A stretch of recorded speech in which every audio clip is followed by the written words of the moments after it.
Did you know that you can play a beta version of Grand Theft Auto Online that predates the 2013 version? And I managed to get it working, and I played it and discovered a ton of interesting things that never made it to the final release. Let me tell you, some of this stuff gets pretty wacky. So on October the 1st, 2013, GTA Online first dropped, and it was a rocky, buggy release. Most people's characters were deleted because Rockstar Games' cloud servers weren't even working. The GTA Online Title Update 1.01 released on the 1st of October 2013. This update enabled players to connect to the online multiplayer world of GTA Online for the first time. However, through this method, we're able to play GTA Online Title Update 1.00, I guess, or it could even be, I guess, an earlier version than that. You might not think much changed, but some very interesting changes did actually happen, which I want to show you guys in today's video. You can only really do this with one working, reliable method, and I must say I had the worst time of my life getting this to work. So a huge shout out to Kimisha19 for helping me get this working. So the way in which Kimisha helped me and get this working is through Xenia, which is an Xbox 360 emulator on PC. Well, you guessed it, it emulates GTA 5. The issue is the servers for GTA Online have shut down now, and using an old patch obviously won't let you access the online multiplayer anyway. But through using a special patch and Xenia Netplay, which allows you to connect to multiplayer through their own servers, we can trick GTA 5 into thinking that we can access the online. So technically we're playing on a patch older than the very first one that we were able to play on in 2013. So let's load up and let me show you all the changes that I found. So I loaded up the game, and this is everything that I discovered. The first thing I noticed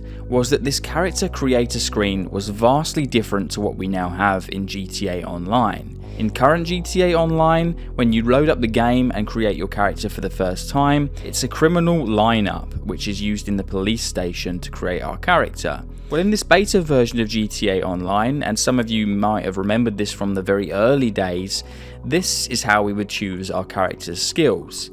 We would use these sliders that would be completely random things like how long you slept on the couch, criminal activities, and so on. But it's pretty primitive, to say the least. And this is how we created our characters. There's also these wooden frames around the character parent windows, which I think the aesthetic they were going for was like a family photo kind of vibe. But obviously in execution it turned out to be pretty damn ugly. So I'm kind of glad that they scrapped that. By the time Title Update 1.01 released, 4 days later, when the online actually launched, this is the creator screen you're probably more familiar with, and this is the creator screen that came with GTA Online on launch day. Another thing worth mentioning is that the GTA Online logo has completely changed. It's not too significant, but you can tell that the font here is completely different to the final version, which I found really interesting. But enough of the character creator, you came here to see what GTA Online looks like. So I loaded in, and this is what I found. The first thing you'll notice is how we've got the sun glare randomly coming through the floor there. I have no idea what's going on, but I kind of miss this old 2013 over-the-top sun glare effect. Clearly all the textures on these clothes are non-existent. It seems like no matter what haircuts I tried to get or outfits I tried to put on, it wouldn't work for whatever reason. Looking at the main map, it all looks fairly normal compared to GTA 5 as you'll probably know it.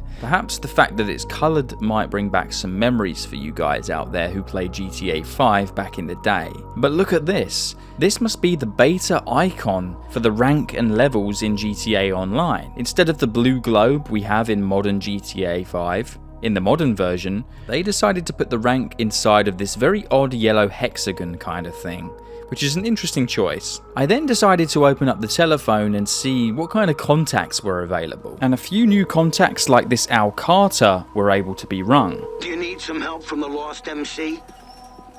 It seems that once upon a time we would have been able to ring our phone contacts and call for a backup from certain gangs, and then you could choose what level of firepower or backup you needed to have. So of course, ringing up this gang, I could pick between light, medium or heavy firepower, which I found an interesting dynamic that sort of probably was scrapped since we already have Merryweather.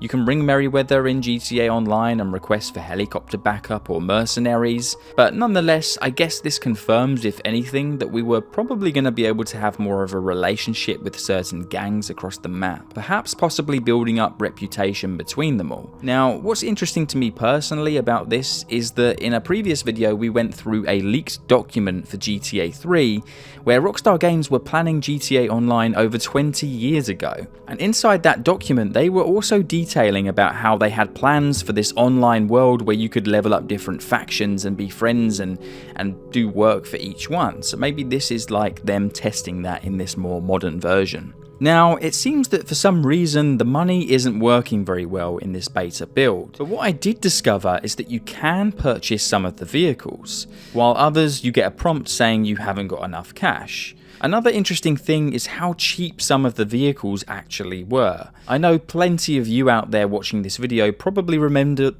the good old days where an adder really did cost only $1 million.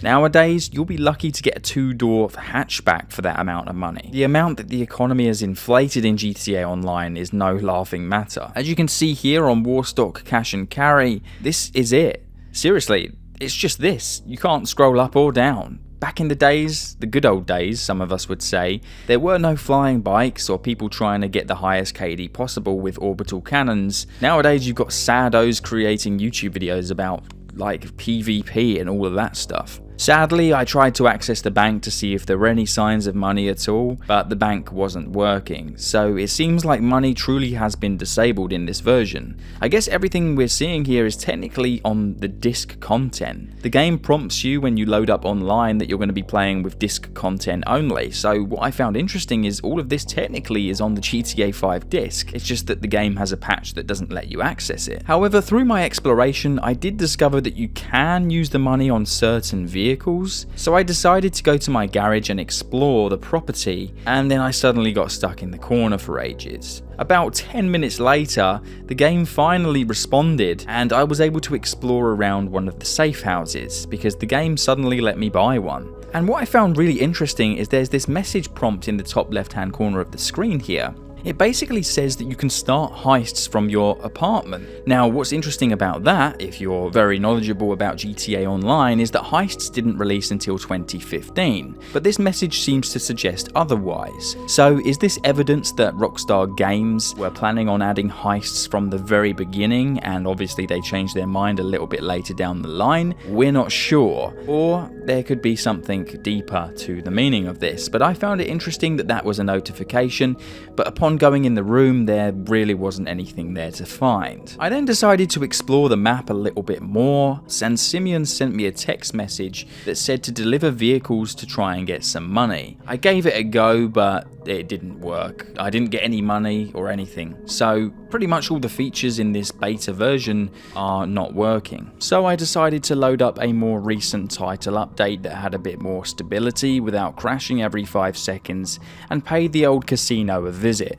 When's the last time you saw the GTA Online casino looking like this? I found it really interesting that this still works in 2025. And how many of you guys out there played GTA Online from day one in the OG days? Let me know down in the comments section below, and I'll see you guys in another GTA video very soon. Adios.